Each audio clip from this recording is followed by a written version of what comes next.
Hello, HumanFlea here with a strange episode of Disgaea 3. This episode is going to be strange because, for some reason, the first 20 minutes of this, I lost the commentary. I didn't lose the entire commentary track, but for some reason, the actual audio doesn't come in until 20 minutes. I don't even know. But this is also a special... What? A war? There's so many! This is also an interesting map. From here on out, this is all new to me. I played this game before, but I had only gone up to, well, the previous level, and then I stopped. So, every level from here on out, I'm playing for the first time. So, yeah, this level, it's like a samurai war. Actually, the rest of the world is. It's actually rather interesting. Oh, and now starts the time. There's a reason why I don't like post-commentary. It's because I got this long pause and I don't know how long it's gonna last. Sophomores versus seniors?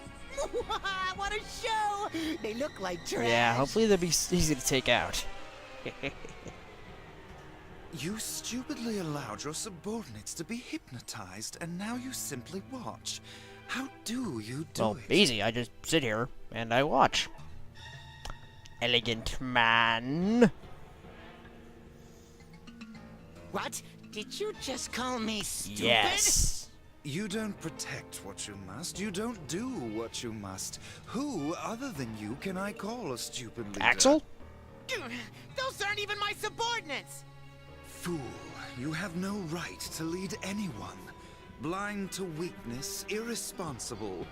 The Overlord's son? How dare you speak to me like that? Who are you anyway? Why, my name is...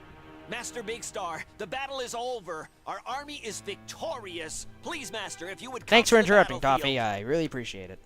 Very well. All sophomores are to head to the main battlefield.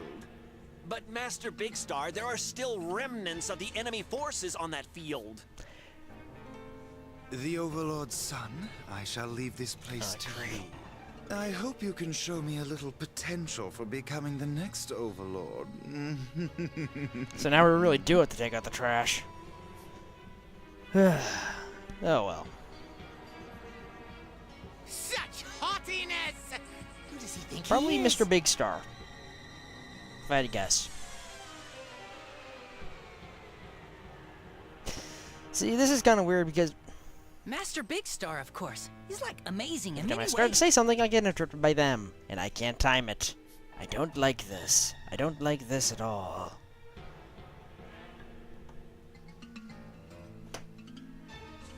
Master Big Star is the sophomore class leader. It's my first time seeing him, but he lives up to his reputation. So yeah, Mr. Big Star. Turns out he was the guy who's basically on the cover, and I don't know if he's going to be one that ends up being the big bad, or if he's just going to be like this person before the big bad, like the president was in Disgaea 4. He doesn't feel like he'd be the final boss. But at this point, I'm still not sure. Indeed. He has quite the caliber for being a leader, unlike Sir Mao. See, I love how they say this when they haven't seen him lead anything. So far, all he's done is insult Mao, and that's not really special. Like, seriously. Oh yeah, I actually remember, I think I talked about this during this episode. Exactly!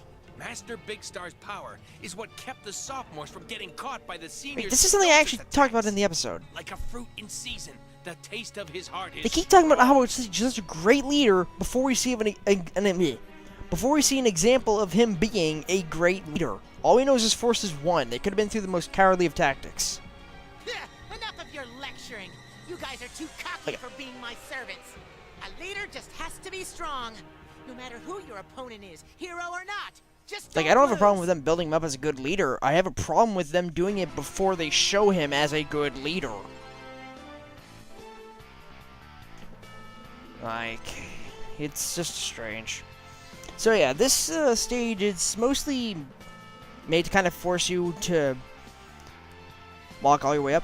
I did get confused at the start of this because the ground around the base panel, the one that's angled, I thought you could walk on that.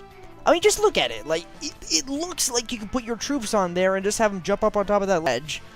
But as I find out a little later on, nope, you cannot do that. Like, seriously, why the hell would you make it look like there's actual terrain you can put on there, but don't actually put terrain on there?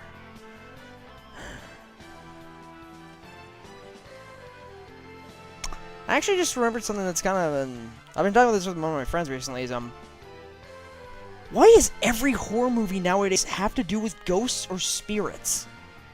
Like, seriously, almost every single horror movie is like, always like, oh yeah, it's a haunting, it's a demon, blah, blah, blah. Am I the only one who's getting sick and tired of them? Like, anyone in the audience?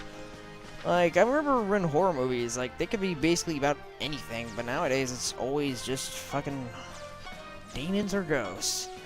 I even watched a horror movie last night, As Above, So Below. That one was actually pretty cool, like, I'll admit. Like, but unfortunately, it was still... yeah, it was religious. I'm kind of missing the days where, like, you have, like, horror science movies, where it's not, like, some great evil, it's just, like, some experiment gone amok. Like, I saw a trailer for one, the Lazarus Project, or something Lazarus, where I thought, okay, this looks cool. A group of scientists make a formula to bring people back from the dead, but it doesn't quite work out. Okay, yeah, that sounds like a great science movie. And it turns out she somehow ends up being possessed by coming back to life. Oh, for fuck's sake. You had a good setup there. Like, seriously, how hard... like... It's also unfortunate because the plot of Lazarus Project, it reminded me of a story I've read by H.P. Lovecraft. I think it was Herbert West's Reanimator. I believe that's what it was called. I know Herbert West was the main character, but that was a great short story. What happened is basically it's set in like old-timey London or New England or whatever. And it's about two people developing a serum that does bring people back from the dead. Just not quite human.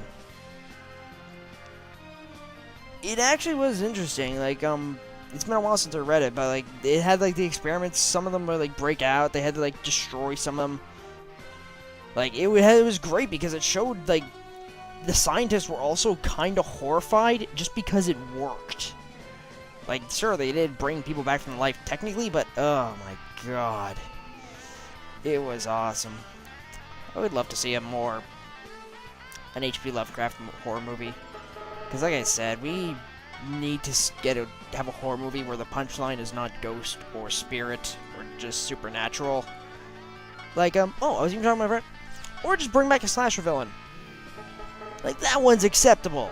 Like, seriously, how long has it been since we had a good slasher villain? I remember I was looking around and I saw that I think they were going to make another Friday the 13th movie for this November. So if it's happening, then I'm definitely going to go see it. Like, oh my god, the whole slasher movies were kind of awesome. He's got this one immortal fighter up against a bunch of little teenagers. So yeah, at this point I'm trying to... I think I remember I wanted to get rid of one of the base panels. Or one of the... No, base panels is actually the right word. So I'm going my usual tower strategy.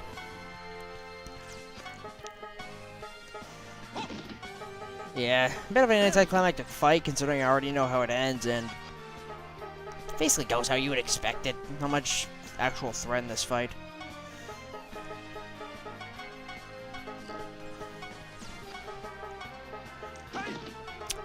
But yeah, horror movies just... it's always just friggin' ghosts, and I'm just sick and goddamn tired of it.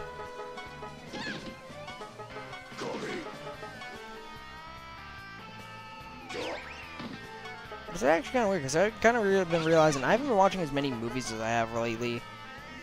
Like, and not as many of them has been appealing to me.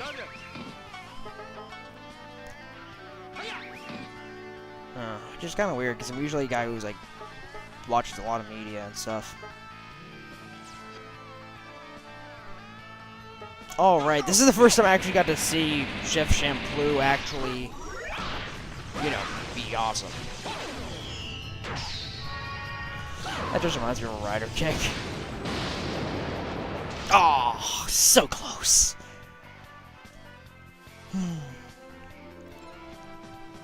So yeah, this actually is a nice war scene when you think about it, because I didn't really talk about the fact that they were surrounded by blood.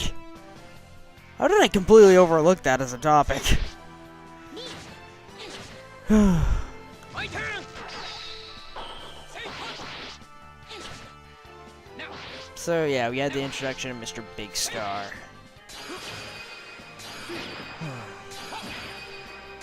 I still just I don't think I know what his actual main goal is yet, but I'll be finding out.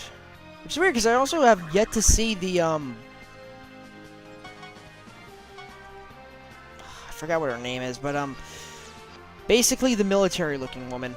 I haven't seen her appear with him yet, so I'm not sure how she fits in the plot yet.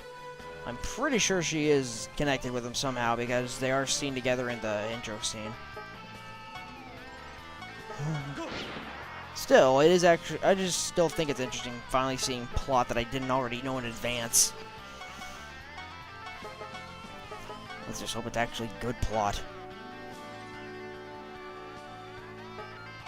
See you appear, sir.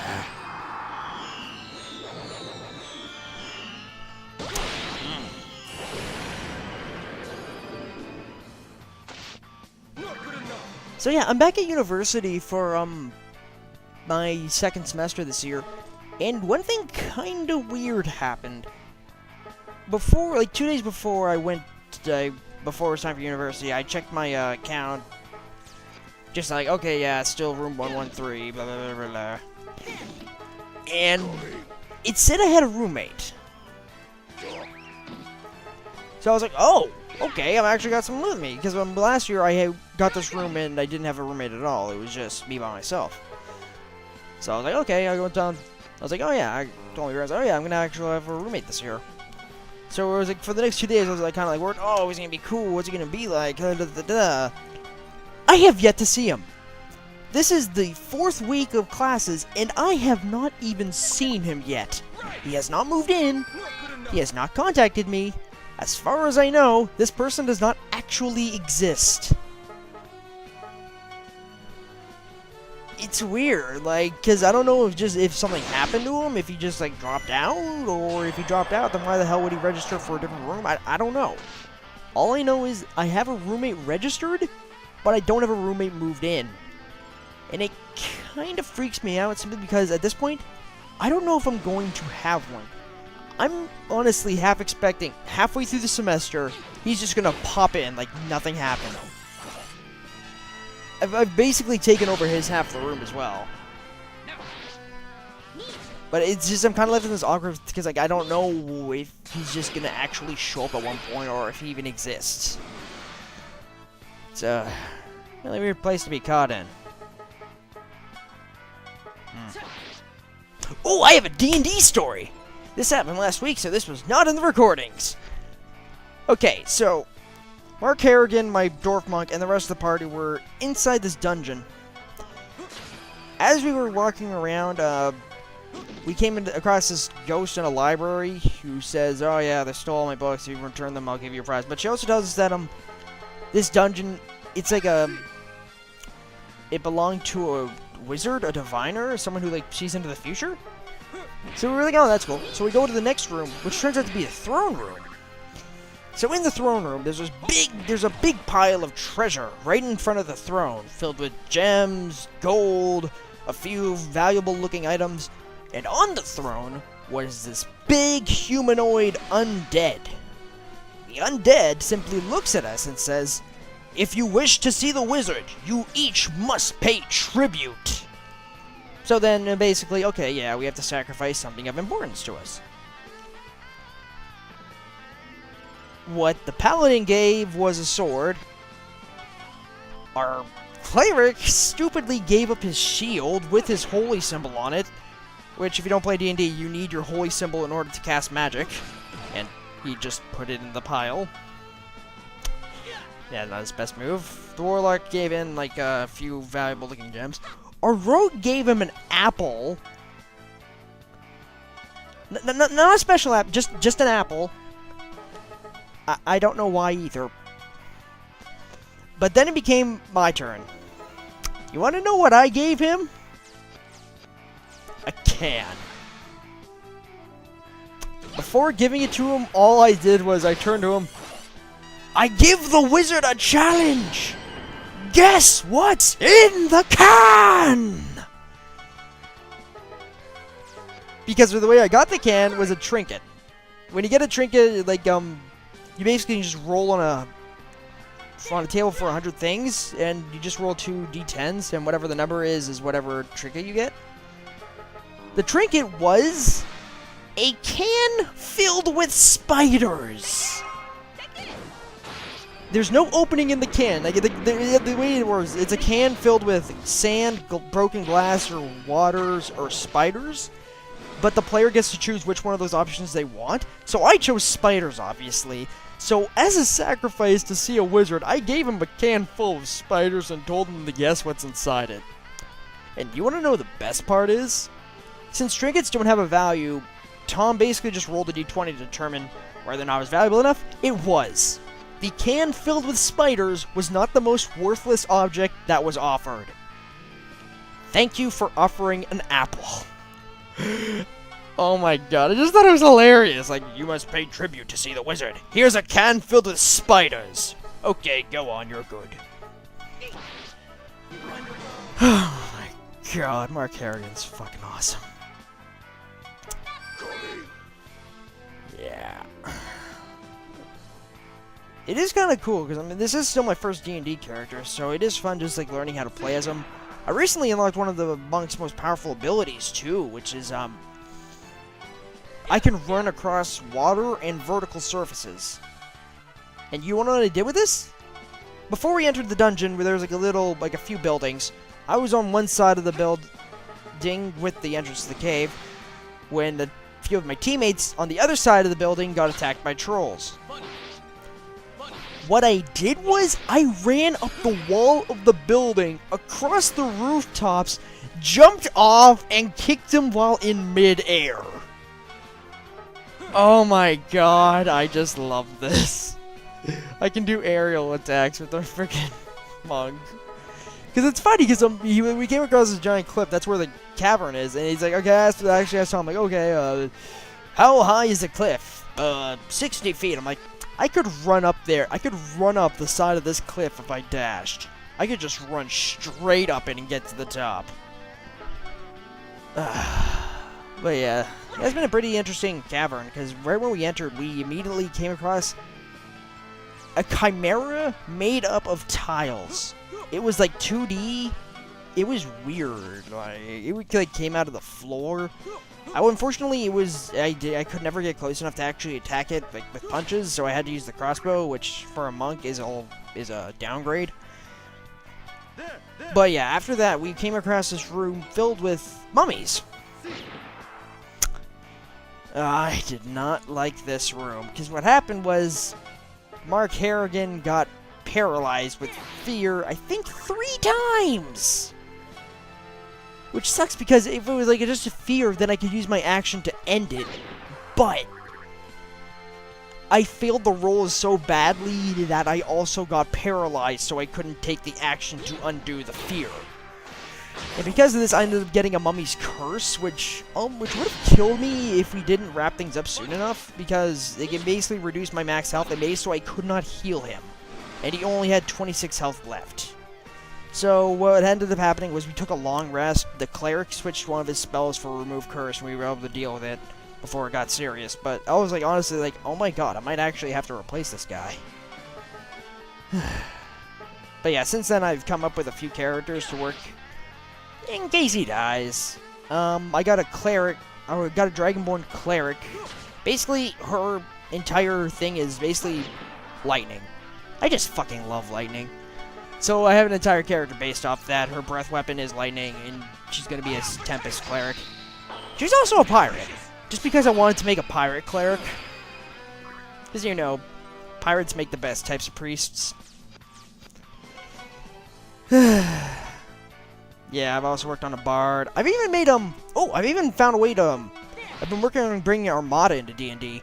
Basically, I have a character built entirely off defense. But with this, I'm gonna have to let you guys go because the actual recording should be kicking in any second now. Yay! I don't need to make stuff up anymore. See you guys later. Well, immediately. Bye.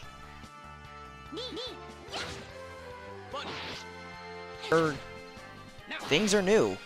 I haven't seen this stuff before. Wait, did he kill me or did I kill him? Oh, I killed him. Good. So that's definitely interesting. I don't think I've ever actually played this battlefield before. Just finish him.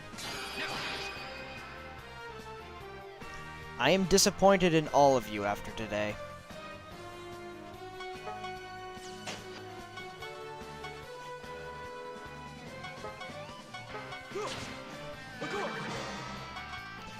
Well, at the very least, I doubt I'm gonna lose this match. Great. Can I move them all back? Problem is they're all female ninjas. If I need to get them down here if I want to be able to actually attack them, because I can't use range and I can't use specials. Oh, that one hits.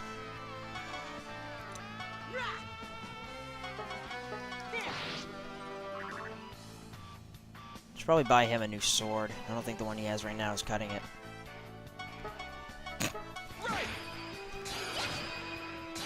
Counter!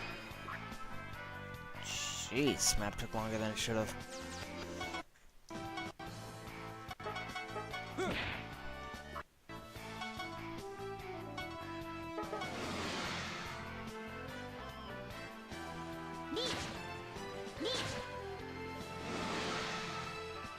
Move everyone back. I don't think they're gonna move until I do, so...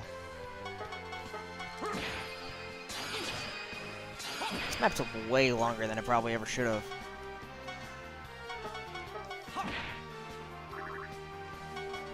There, here I go.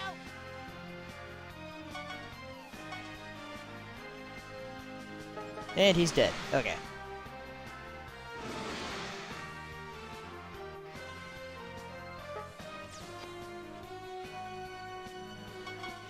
Great, I don't think he's gonna come... I don't think they're gonna come after me. I gotta go after them. Okay. Almas. Just keep going. Oh, now you move.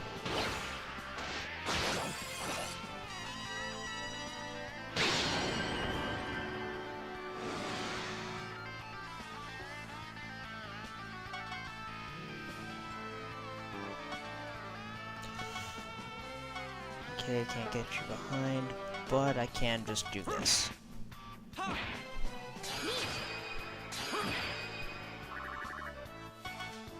Okay.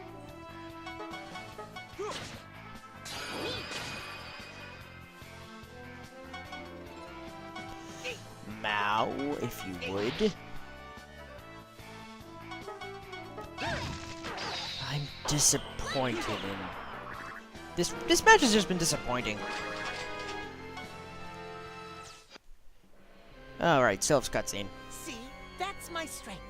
He can't say I don't have the potential for becoming the next Overlord now. After that performance, jeez, I don't Let's know. go after that Master Big Star guy. I'll make him atone for looking down on my powers. And after that, we'll make him cough up the location of the senior classrooms. I bet he knows where they are. However, before that, Sir Mao... What is it now, Princess? Are you going to stop me? I see how defeating the Overlord lines up with your goals. Yeah, like she set him out. She told us! You know, it's not like you figured this out. She literally told you. Well, that is true. But do you want to try opening up your heart soon? Princess? What's that chainsaw for? Wait, what? Chainsaw? Well, it seems pretty useless trying to stack up all these words, so I thought it best to take action. Taking action is fine and all, but you were quick to give up, and that might be a little forced. Yeah. Sacrifice to turn you back into a hero. It might hurt a little, but he's a big boy. He can take it. Sapphire, the chainsaw-wielding princess. Oh, don't worry. I read in a book that demons can't die from this. I think that might have been a comic book. That's a lie! What do you think demons are? I could have infinite lives and it still wouldn't be enough! Hey, wait! Sir Mao! Yeah, Chainsaw Through the Heart is pretty final. He's quick to run away. Yeah, it's almost like you're wielding a chainsaw and aiming it at his heart. Princess? What is it, Almaz? Why are you trying so hard to help me? To help a commoner like me who you've never even met before? What are you saying, Almaz? I know you very well. Is she secretly a princess stalker? Huh? I've known you for a long time. I never forgot you since the day of my mother's funeral. Wait, what? The Queen's? You were a guard of the kingdom. Everyone made fun of you because you wanted to be a hero. What? How do you know all that? I'm guessing she has rumor moles, like she is kind of present. I like you. Oh my god, she said it! Likes? Sorry, I just thought of the Zelda enemy for a second. Sir Mao needs to let his guard down like you, so that I can open his heart. But it's not that easy. Also does not require a chainsaw, but I like your enthusiasm. Can we get back to the liking business? Maybe the chainsaw was a little too painful. I love how she just left the topic completely. Sir Mao, wait for us. What about a sharp scalpel? It won't hurt much. Well, compared to a chainsaw, that is a definite upgrade.